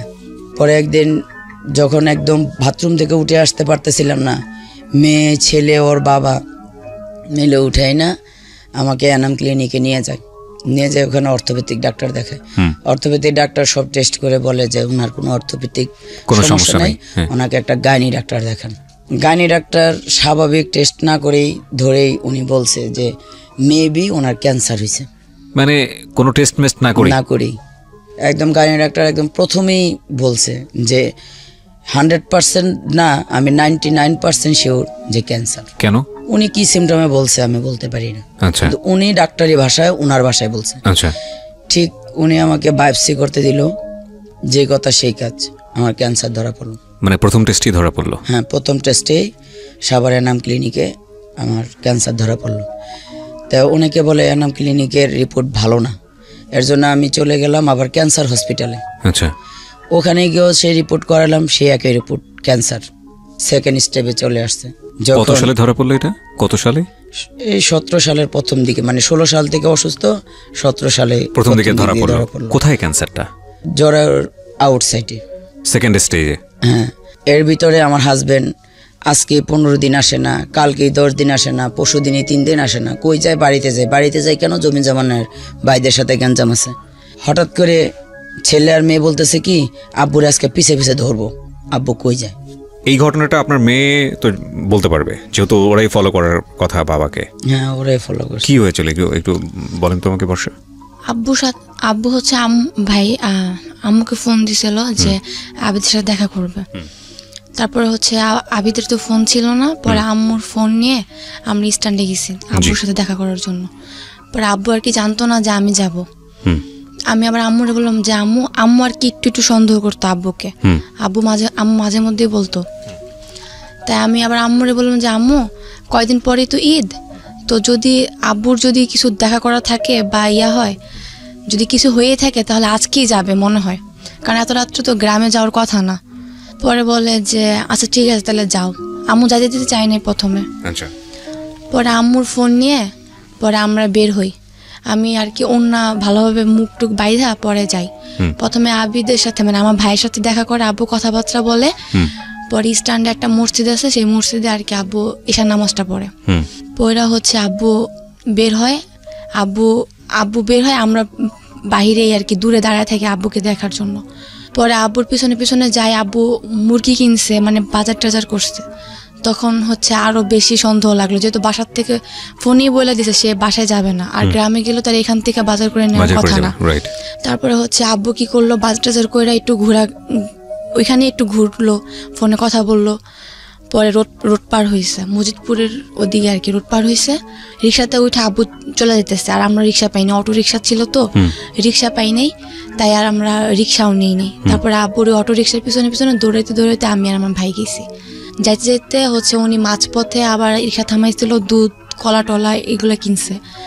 তারপরে আমরা আবার দৌড়াইতে দৌড়াইতে অনেক দূর, মানে সেই জায়গাটা আমরা চিনি না আর কি, কখনো যাইনি। তো সেইখানে গেছি, যাওয়ার পরে আব্বু একটা গলি, অনেক বিশাল বড় একটা গলি, অন্ধকার আর কি, ওইখানে আব্বু ঢুকছে, আমরা ফলো করছি। তখন আম্মুকে ফোন দিছি যে আম্মু তুমি, মানে যারা আর কি আব্বুর বিচার করতো সবসময় আম্মুর দোষ দিত, কেউ আব্বুর দোষ দিত না। তাই আমরা আম্মুকে ফোন দিছি যে আম্মু তোমরা সবাইকে নিয়ে দরকার হয় যারা আশেপাশে আসে তাদেরকে নিয়ে আসো, কারণ প্রমাণ তো এখন এরকম তার প্রমাণ পাওয়া যাবে না। তারপরে হচ্ছে আম্মুকে ফোন দিছে, আম্মু আসতে না আসতেই আব্বু কি করছে বুঝাই গেছে, মানে ওই মহিলাটা বুঝাই গেছে যে আমরা আসছি। কারণ আব্বু যখন ভিতরে ঢুকে তখন ওই যে বাসায় ঢুকে সেই বাসার গেটে ওই মহিলাটা দাঁড়ায় ছিল, আমাদের দেখছে, নিশ্চয়ই মহিলাটা আমাদের চিনতো, তাই ওনার সন্দেহ হয়েছে, পরে আব্বুকে বলছে। তো আম্মুর আসতে আসতেই আব্বু চলে গেছে, মানে মহিলাও নাই আব্বুও নেই। পরে খুঁজতে খুঁজতে এখন আব্বু যেহেতু এই বাসায় আসছে নিশ্চয়ই কিছু না কিছু আছে, এখন কেউ কিছুই বলে না। তো কথা বলতে বলতে চিলাচিলি করতে করতে তখন ওই মহিলাটা বের হয়। বের হওয়ার পরে যেহেতু আমি আব্বু বলেই জানি আমার অধিকারটা সব থেকে বেশি, কারণ আমি তার প্রথম সন্তান ধরতে গেলে, তো আমি মানে ওনাকে বলি, রাগের মাথায় আমি তার সন্তান, অনেক কিছুই বলতে পারি। আমি বলছি আপনি কিভাবে আসলেন, কি কারণে আসলেন, সব জানা শুনে কিভাবে আসলেন, আপনি কি জানেন না তার 2টা সন্তান আছে, তার সংসার আছে? বলে তার তো 2টা সন্তান নেই, তার তো একটা সন্তান, তুই কথা বলিস কেন? না আমাকে বললো তুই তো তার কিছুই না। তখন তো সেখানে আমার কিছু বলার থাকে না। তারপর আমি বললাম যে মানে, পরে বলে আমি সব জানা শুনেই আসছি, কিছু না জানা আসিনি। তো আমরা ওই পর্যায়ে চলে আসি, কারণ তখন তো আমাদের কিছু বলার থাকে না। এখানের বাসার বাড়িওয়ালাও বলছে যে উনি ওনাকে বিয়ে করেই এই বাসা ভাড়া নিছে, এখানে তো আপনার এখানে কোনো কিছু বলার থাকে না আমাদের কাছে। ওনার তার মানে আপনারা জানতে পারলেন যে উনি আরেকটা বিয়ে করেছে। উনি বলছে আমি সব জানি আসছি, আপনার যে ক্যান্সার ধরা পড়ছে তারপরে এর জন্য বিয়ে করছে, ক্যান্সার ধরা পড়ছে এই কারণে বিয়ে করেছে। এটা 2017 সালের গল্প। আচ্ছা, তারপর কি হলো আপনার কাছ থেকে শুনি আলেয়া জি। পরে উনি আমাকে রাখবেই না, আমি গেলাম আমাদের এলাকার মুক্তা কমিশনারের কাছে বিচার দিলাম, এলাকার সবার কাছে বিচার দিলাম। ওখানে বিচার হলো, সব বিচারে বসে বললাম যে সমস্যা কি। উনি আমার কোনো দোষ দিতে পারলো না, আমি ওনার একটাই দোষ দিছি, ওনার মেয়েলি স্বভাব আছে। তো উনি বলল যে না আমার কোনো মেয়েলি স্বভাব নেই। তাই বললো যে কি স্বভাব নেই বলতে পারেন। তারপরে ওনারে আমি সমস্ত উনি কমিশনার বলল আপনার কথার সাথে প্রমাণ দিতে হবে। তাই আমি বললাম যে সবচেয়ে বড় প্রমাণ এই এলাকার বিশিষ্ট মানে গণ্যমান্য লোক সুলতান গাজী, সে একটা প্রমাণ, তার ছেলে বড় প্রমাণ, আমার বাড়ির ভাড়াটা বড় প্রমাণ। পরে বললো যে আপনার কাজের মানুষ সুলতান গাজী বললো হ্যাঁ, একটা মেয়ে, আমি ওনাকে বারবার বলছি মেয়েটার সাথে মিশতে না, উনি অনেকবার গেছে। এবং এই মেয়েটার কোনো দিনই কোনো বাড়ি গাড়ি টাকা পয়সা চাওয়া পাওয়া ছিল না, শুধু আর স্বামীর ভালোবাসাটুক চাওয়া পাওয়া ছিল। এই ভদ্রলোক কখনোই এই মেয়েটাকে দেয়নি। তো উনি বিচার টিচার সবই করলো, উনি বললো যে আমি এই স্ত্রী রাখবই না। আল্লাহ মাফ করুক, হেদায়েত দিক ওনাকে। ঠিক আছে, আমরা আর নাই বা বলি ওনার সম্পর্কে। এরপরে কি দাঁড়ালো, রেজাল্টটা কি দাঁড়ালো? তারপরে তো বিচার হলো, উনি আমাকে রাখবে না। তা কমিশনার বললো যে আচ্ছা ঠিক আছে, ওনার যে দাবি দাবা চাওয়া পাওয়া দিয়ে দেন। তা উনি বললো যে ওনার 80,000 টাকা কাবিন, এটা দিয়ে দেন। তা আমি বলছি আমার 80,000 টাকা তো কাবিন না, আমি বিদেশ গিয়ে ইনকাম করছি, আমার কিছু গহনা ছিল, সব মিলিয়ে ঝিলেই তো আমি ওইখানে 8,50,000 টাকা পাবো। তো কমিশনার প্রথম দিন বলল যে ওইটা বাদ, আপনি করেন লিখিত দেন। পরে লিখিত দিছি, ওইটা একজোট হলো, বিচার হলো। কমিশনার বললো যে যা বাড়ি বিক্রি করছেন এর অর্ধেক টাকা আপনি নেবেন, ওনাকে রাখলেও দিবেন, না রাখলেও দিবেন। উনি আমাকে 3 দিন পর ডেকে বলে যে না, এই বিচার হবে না, সামনে বিচার হবে, আপনাকে কোনো টাকা দেওয়া হবে না, শুধু আপনার কাবিনের টাকা নিয়ে যান, নাহলে আপনি উচ্চতরে যান। মানে কোর্ট করেন বা পুলিশের কাছে যান? কোর্ট করেন, পুলিশ করেন। পরে আমি ওনাকে রাগের মাথায় বলছি, আপনাকে কয় লাখ টাকা ঘুষ দিছে? ঘুষ খেয়ে এটা বলতেছেন আমি অবশ্যই, আজকে আমার পাশে কেউ নাই, আপনি দাঁড়াইছিলেন, আজকে আপনি সরে গেলেন। পরে বিচারে হয়েছিল আমার ওই যে আমি যে চাকরি করছি সেই টাকাটা দিবে, আমার আদৌ সেই টাকাটা দেয়নি। পরে এই 16-17 সালের প্রথম দিক থেকেই আমি ক্যান্সারে ভুগতে ভুগতে আমার এক জায়গা থেকে 6 লক্ষ টাকা লোন করি এই ক্যান্সারের ট্রিটমেন্ট করার জন্য। হ্যাঁ, বলছে যে 9 লক্ষ টাকার বেশি লাগতে পারে, মেডিসিন, অপারেশন, তারপরে কেমো, থেরাপি মিলে ক্যান্সার হসপিটাল থেকে বলছে। তো আমি একটা সমিতির কাছ থেকে 6 লক্ষ টাকা লোন করি। এরা লোনটা এই কারণে দিছে, আমার লেনদেন আমি সবসময় করতাম, আমার ভালো বিদায় এরা লোনটা দিছে। এরা জানতো না যে আমার লোনটা ব্লক হয়ে যাবে।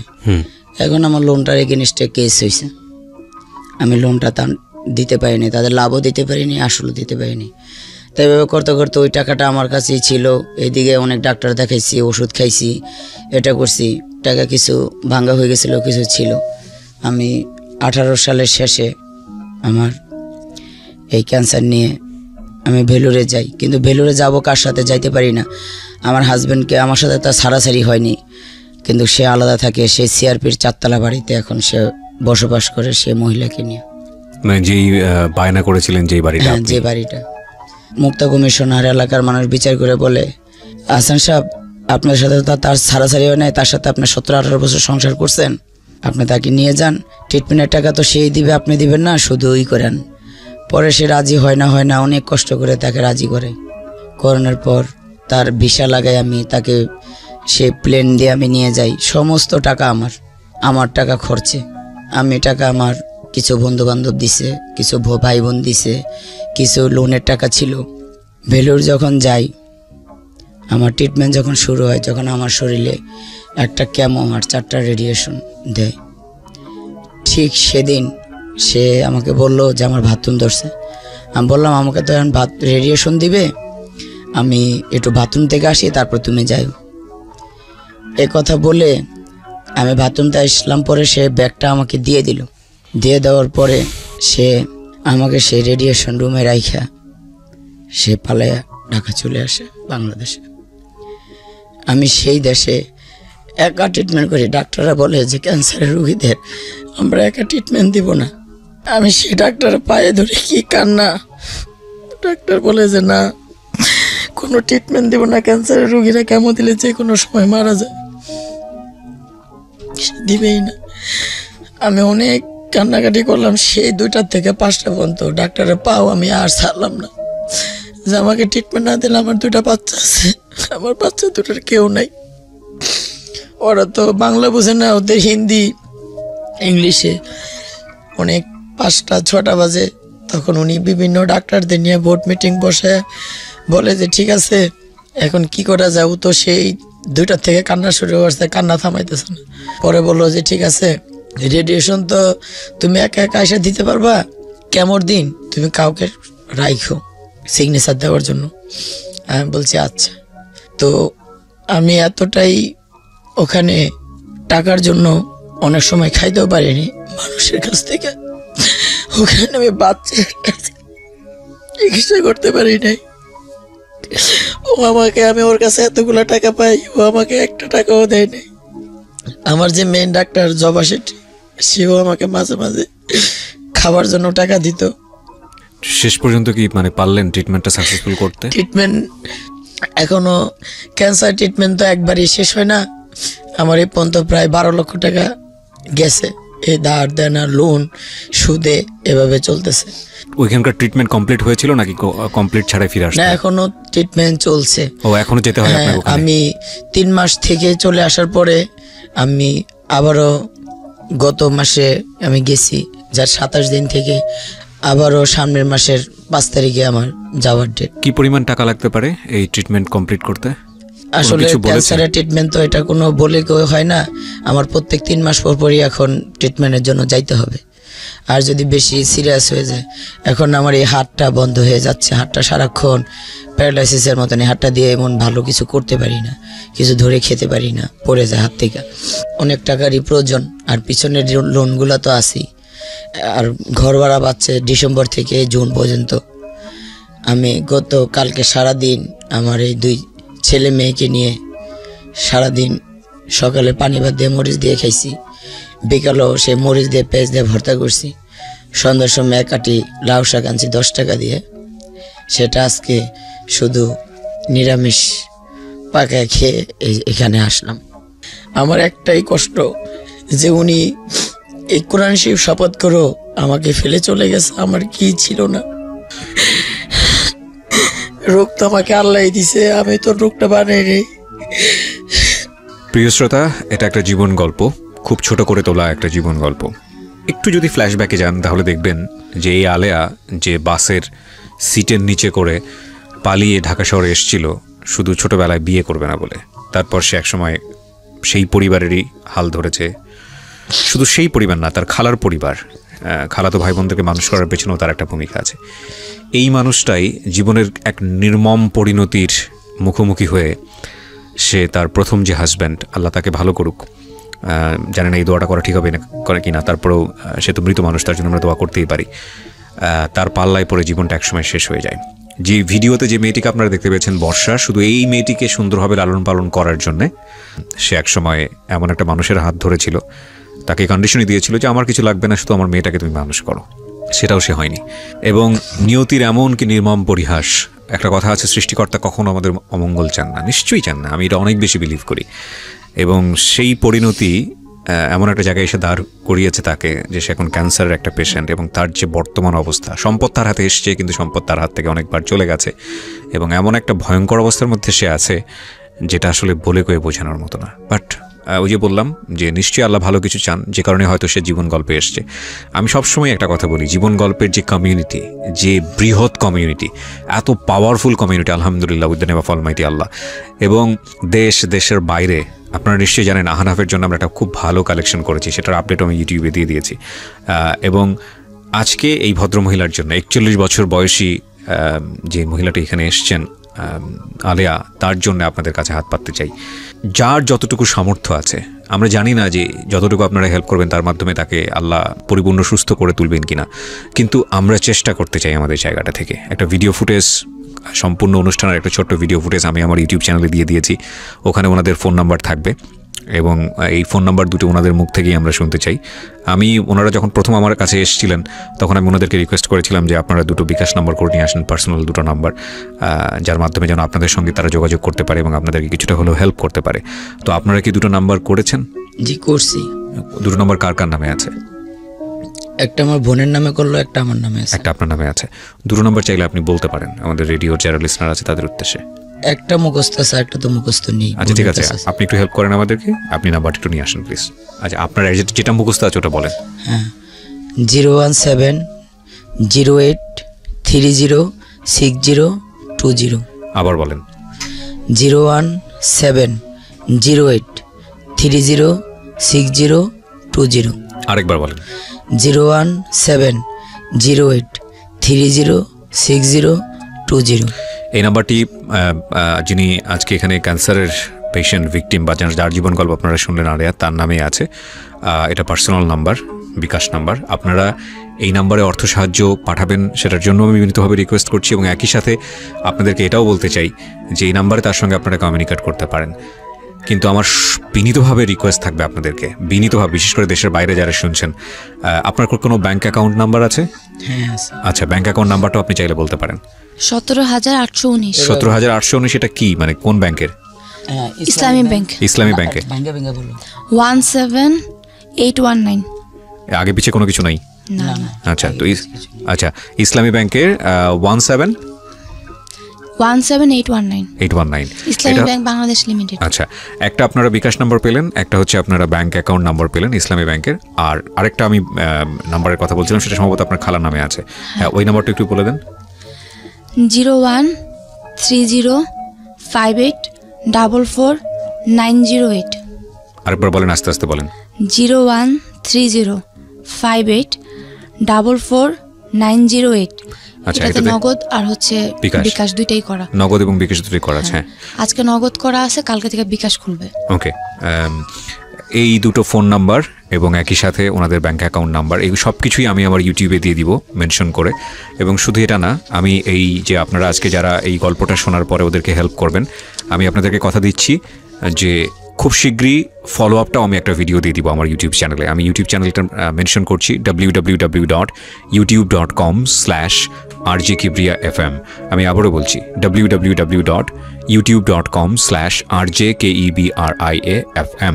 চ্যানেলটি আছে কিবরিয়া আরজে নামে, ওখানে গিয়ে লাইক দিয়ে সাবস্ক্রাইব করবেন। সাবস্ক্রাইব করে নোটিফিকেশনটা অন রাখবেন। আমি আবার টোটাল আপডেট এদের কী হচ্ছে না হচ্ছে, কত টাকা আপনারা পাঠিয়েছেন, ডিটেল আমরা জানিয়ে দেব। বর্ষা, আমি আপনার মা অনেকক্ষণ ধরে বলেছে, আপনার কথা দিয়ে আজকের অনুষ্ঠানটা শেষ করতে চাই। আমাদের যারা লিসনার আছে, যারা তখন দেখলো বা ইউটিউবে আপনাদের ভিডিও যাবে, যারা দেখবে এই ভিডিওটা, তাদের উদ্দেশ্যে আপনার কিছু বলার আছে? তাদের কাছে আমার এতটুকুই বলার যে আমার আম্মুর জন্য আমার তো কোনো কিছু করার সামর্থ্য নেই, আপনারা আমার আম্মুর পাশে দাঁড়ান। যেহেতু রোগ আল্লাহ দিছে, নেওয়ারটাও তার উপরে, কিন্তু মানুষ তা চেষ্টা করতে পারে, কিন্তু আমাদের চেষ্টা করার ক্ষমতা নেই। তাই আপনাদের কাছে আজকে আমরা আসছি, আপনারা একটু আমার আম্মুকে সাহায্য করে, আর কিছু বলার নেই। ভালো থাকুন প্রিয় শ্রোতা। মানুষের উপর বিশ্বাস হারানো পাপ। শেষবেলায় শুধু এতটুকুই বলতে চাই, 1000 টাইম আই ডু বিলিভ যারা আমাকে শুনছেন, তারা যদি ছোট ছোট করে এই ভদ্রমহিলার জন্য কিছু করেন, এই মেয়েটার অনাথ হবে না। আমি এটা বিশ্বাস করি। সবাই দোয়া করেন এবং যার যতটুকু সামর্থ্য আছে এই ফ্যামিলিটার পাশে দাঁড়ান please. Thank you so much. আজকের মতো এখানেই শেষ করছি। শুভরাত্রি। শুনছেন আরজে কিবরিয়ার সাথে মিস্টার ম্যাঙ্গো ক্যান্ডি প্রেজেন্টস জীবন গল্প।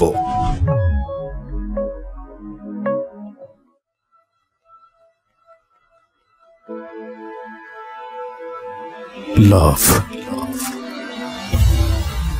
হেট, challenge, motivation, lies, truth, impossible, virtue,